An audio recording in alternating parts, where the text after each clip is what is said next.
Good morning everybody, I am Sarah with the trains and I'm here at Lowestoft station ready to take a journey exploring the East Suffolk line between here and Ipswich. So let's go get the train to our first station of the day, which is going to be Darsham. So I've actually travelled here from Norwich to change over to get onto the East Suffolk line. I got off 755333, nipped into the ticket office, went to the loo, came back out to see which train was going to Ipswich. 755333. Could have just stayed sat on the train. I've actually got my original seat back.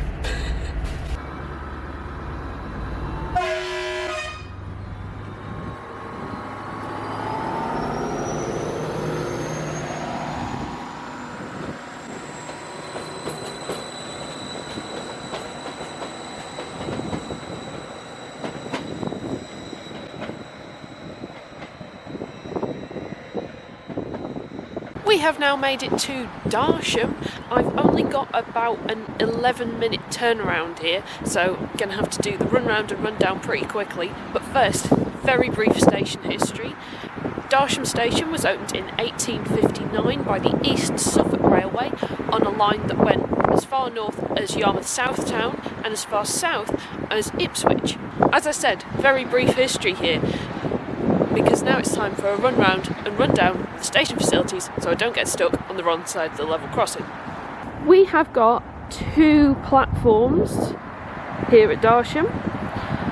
Over here on platform 1 we've got cycle parking and a very frosty bench. Of course the lovely station sign, as well as some old station buildings. So we actually have a waiting shelter over here, a brick built waiting shelter, in which we have another bench, information posters and a lovely flappy plastic bin. Attached to the waiting shelter we have got the departure screen.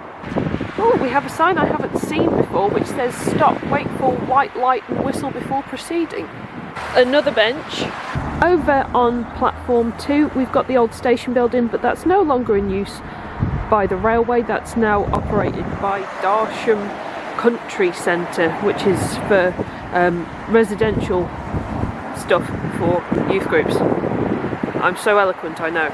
Now let's head out of the station. Access between the platforms is over the level crossing, so don't be on the wrong side of the level crossing when the barriers go down, or else you'll miss your train. Speaking of such things, let's go across.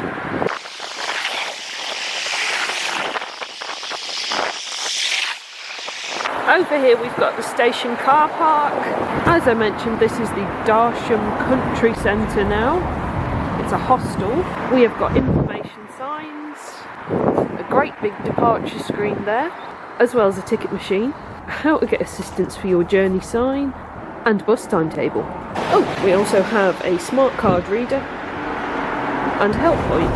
And now, after that very brief visit to Darsham, we're getting the train to Halesworth, where there's some very interesting platforms. The level crossing has gone down. Time for the train to take us away to Halesworth. And it is 755421.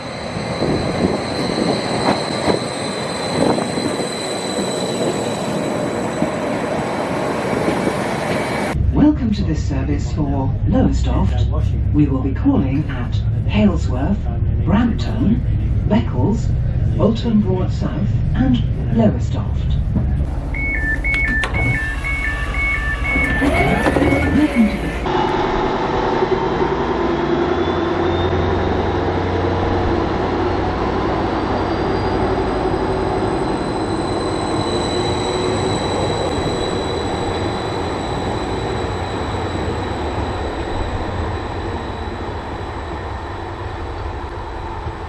We have made it to Halesworth. So, first impressions of Halesworth.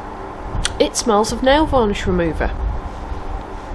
I don't know why. When I was at Darsham, I mentioned there was something very interesting about the platforms here at Halesworth, and that's that they used to move. In 1854, the original Halesworth station was built on a site adjacent to here by the Halesworth, Beccles and Haddiscoe Railway. In 1859, the current station was opened when the Halesworth, Haddiscoe and Beccles, or whichever order those places come in, railway was absorbed into the East Suffolk Railway, and they opened their line from Yarmouth South Town in the north and Ipswich in the south. As the century progressed, rail traffic increased also, and the station really needed to be extended, and the only way to do that was movable platforms. That's because the old Halesworth to Bungay Road passed across the line at the end of the station platforms, so it wasn't possible to extend that way. However, they constructed some very special gates that were put in 1888, containing sections of platform, so that when these were opened to let the trains come through, it basically doubled the length of the platforms. These were in use until about 1958, but unfortunately towards the end of their life they hadn't been maintained well, they'd become quite stiff, and although originally they'd been able to be opened by one person, it was then taking 3 people. They haven't been used since, but they are still in situ, and I'm going to give you a little look at them right now. There we have them. They were renewed in 1922 and they are now an unused part of the platform, but they are still in existence. And they were quite a feat of engineering, I think. Each of the 4 gates weighed 7 tons, but they were pivoted in such a way that one person could operate them. Here are the gates in action when the old Halesworth to Bungay Road was still in use. Halesworth also functioned as the western terminus for a 3-foot narrow gauge railway from Southwold. That was right next to the station, so that it could allow interchange for passengers and goods to the standard gauge platforms.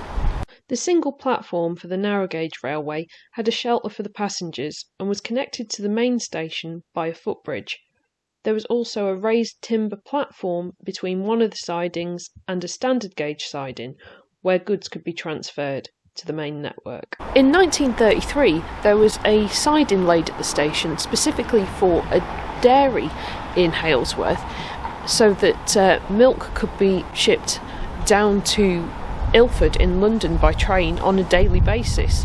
Unfortunately, the dairy closed in 1968, and so those services stopped, and the siding was consequently closed. Unfortunately, during the war, the station house here at Halesworth was bombed by a German aircraft, killing the station master, his wife, and their maid. The station building was reconstructed, but on a smaller scale. Now that we've had that station history, let's have a quick run round and run down of the station facilities.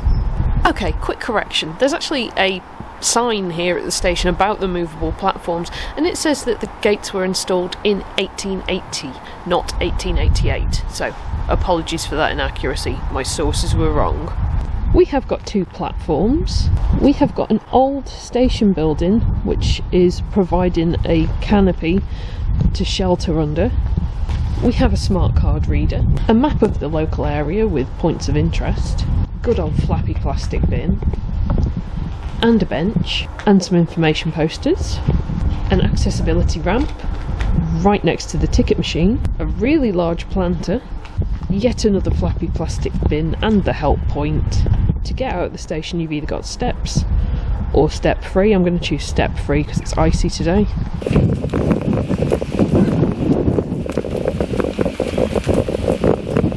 Out here we've got another flappy plastic bin. They really like their bins at Halesworth. And another smart card reader. Out here we have the station car park, and the old station building here at Halesworth now operates as the Halesworth and District Museum. Oh, also plenty of bus information, also some leaflets for discovering Bungay and the Waveney Valley. I now need to follow this sign and head over to platform 2 to get my next train to head off to Saxmundham. Also we have cycle parking with a backwards facing grip bin.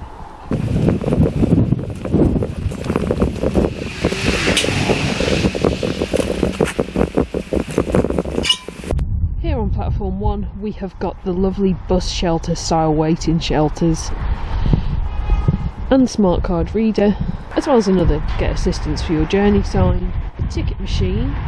Oh, how convenient. The ticket machine is currently out of service. Some freezing cold benches and a lovely Amazon locker. You also get a really good view of the old movable platforms. Here we go, the train to take me to my next destination of Saxmundham. And it is 755330.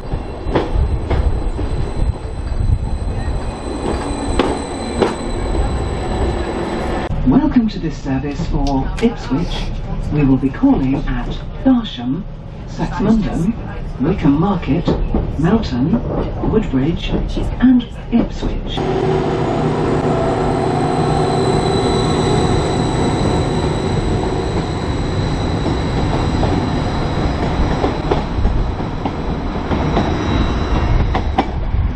We have made it to Saxmundham. So here we are at Saxmundham. I have got about an hour here, so can be a bit more leisurely with this one. The station here opened by the East Suffolk Railway in 1859, and there was a branch line to the north of Saxmundham which used to go to Aldborough, but now it's just used as a freight line with trains going to the nuclear power stations at Sizewell. Unfortunately, there was something of a disaster at Saxmundham in 2018 when there was a fire in the station building. Since then, though, the station building has been refurbished, there's a new waiting room, the canopies have been refurbished, and there's also a new shelter on platform 2. I'm now going to take you on a little tour of the station. We have got 2 lovely platforms. Over here on platform 1, we have got some lovely benches, the good old flappy plastic bin, as well as a planter, some more benches, also some extremely frosty looking cycle parking on the platform, another planter which is looking surprisingly sprightly given this weather, and a smart card reader next to another good old flappy plastic bin. Down here we've got those restored canopies that I was talking about, and for some reason a fake door, not sure why.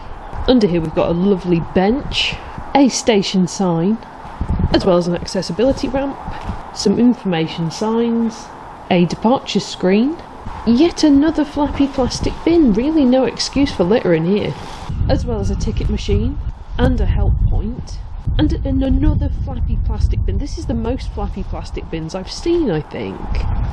Up on the wall here we've got a bit of an optimistic sign. It says this platform for trains to Woodbridge, Ipswich and London. Now you can change at Ipswich to get a train to London, but trains unfortunately don't run straight through to London anymore from here. Over on the other side of the line you have got the lovely Saxmundham signal box. Now I was looking forward to having a look in the waiting room, which was part of the station refurbishment after that fire. Unfortunately I've seen this sign in the window that says, due to Saxmundham waiting room being constantly misused and vandalised, this facility will remain closed for the near future. Great. I'm now going to take a little walk out of the station down to the level crossing and explore the other platform. Out here we've got a smart card reader, information signs and information about buses as well. More information signs, the lovely Saxmundham station sign and more planters. Over the road we've got a pub called The Railway. Wonder why it's called that. We have additional cycle parking. We also have the station car park, which was enlarged as part of the refurbishments that took place following that fire in 2018. And here it is, the refurbished station building. And I've spied something on it. Let's go and see. It's a post box. Is it the kind of post box I think it's going to be? It is. It's a Victorian post box. I think this may be a new thing that I'm spotting at the moment, as well as telephone boxes. On the outside of the station we do also have this lovely heritage board that explains the history of Saxmundham station, and this is really new. I think this is only a few days old. Oh, here we have some really cool Saxmundham facts. First recorded in a Domesday Book in 1086. Had a market charter since 1272. It is said there is a phantom monk that haunts the grounds of St John's Church and a ghostly horse and cart near St Peter's. Maybe we should go and find St John's Church. Access to the other platform is across the level crossing, so do make sure you go across in time for your train, otherwise you will be stuck and miss it, unfortunately.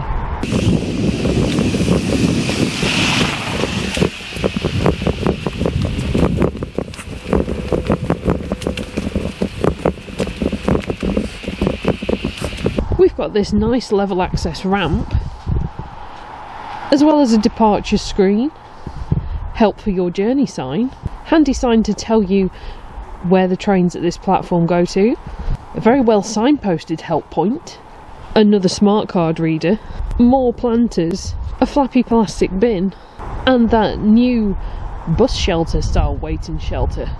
We do also have some little benches on this platform. They're the really high up perchy bench.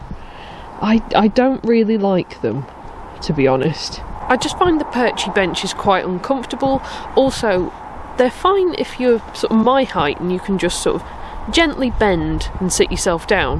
But if you're shorter, then I imagine it'd be pretty difficult to try and hop up onto the perchy bench. Over here we do have an old station building, which I imagine would have been for goods and stuff, but that is no longer in use by the railways. As I've still got about 45 minutes until my train, I'm now going to head off into Saxmundham and see what I can see. Maybe we'll find some ghosts, I don't know.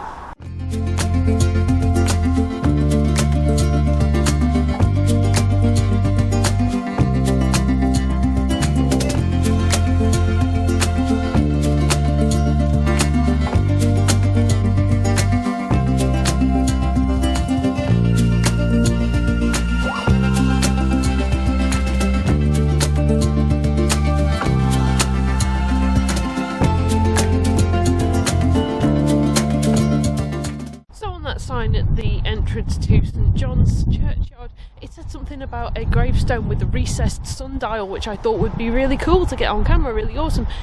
I've spent far too long looking for it. I can't find it at all. I also didn't see any ghosts of monks, I'm afraid.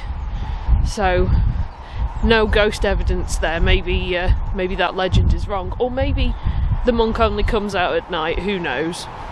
Unfortunately, as I've spent so much time looking for that particular gravestone, I now need to start meandering back to the station to get my next train.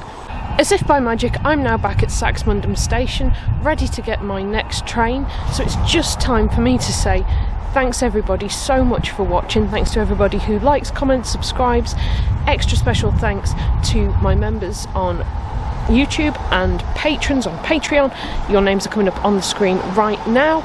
And I will see you all next time for another railway adventure. Bye.